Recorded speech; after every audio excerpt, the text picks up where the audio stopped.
What type of church is best? Or more specifically, what type of church might be best for you? Welcome to one of our blogs from St. Mark's Episcopal in Dalton, Georgia, and welcome to all those joining us from Facebook and YouTube today. What's inspired these questions? What might be the best church for you, or what is the best church? Was inspired by that by a couple of articles I read this week. One was from Gregory Smith, an article talking about different types of churches and different styles of churches. And Mr. Smith came to the conclusion that there were three basic types of churches, although there's no clear delineation between any church, but there's liturgical, there's traditional churches, and there's the contemporary churches. But all churches have a little bit of each aspect in all of them, and we all know that.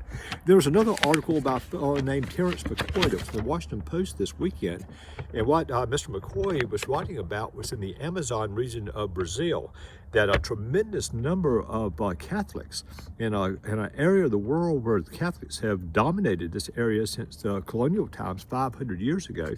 But in that part of the Amazon, tremendous numbers of Catholics are changing over to charismatic churches and evangelical churches.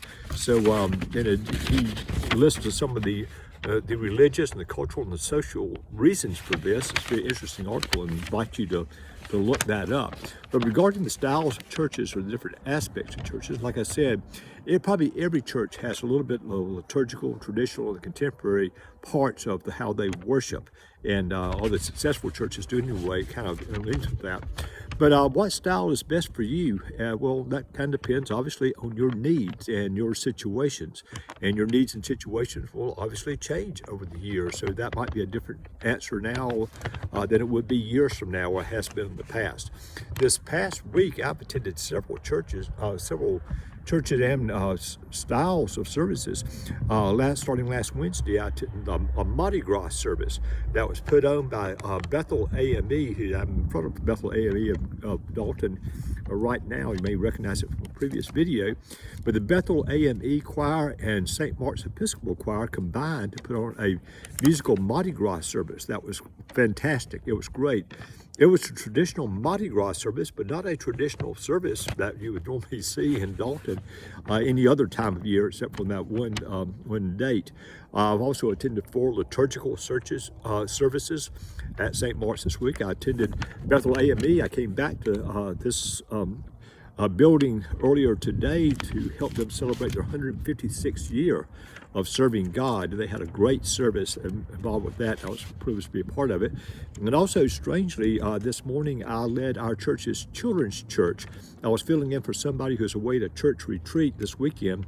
So I led the children's service, and to be honest with you, that was not really liturgical or traditional or contemporary. It was more of a chaotic service, to be honest with you, but it was a lot of fun. I enjoyed being there and hope that the kids did too. I think we had ages from 2 to 7 involved with this. So it was a lot of fun.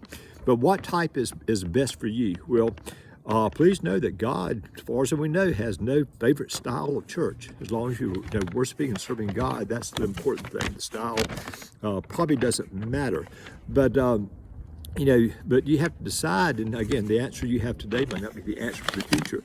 But there's some questions I would suggest that you consider, and I emphasize suggest that you consider before choosing a church, regardless of the styles. And the questions are, is the God they worship at this church the God of all, or the God of just members of that church? So do they follow, is this church an inclusive church, inclusive and loving of all God's children? Okay, also I would ask, do they follow Jesus' examples of serving and forgiving? And another question would be, does the church encourage and inspire you to grow in knowledge and faith by following Jesus? And finally, is that church dedicated to bringing God's kingdom to earth? So this is just a suggestion of some questions to be asked in considering a church going forward, but also consider that knowing and serving God is the most important part of our lives, regardless of how and where we worship. And for that, we can say, thanks be to God.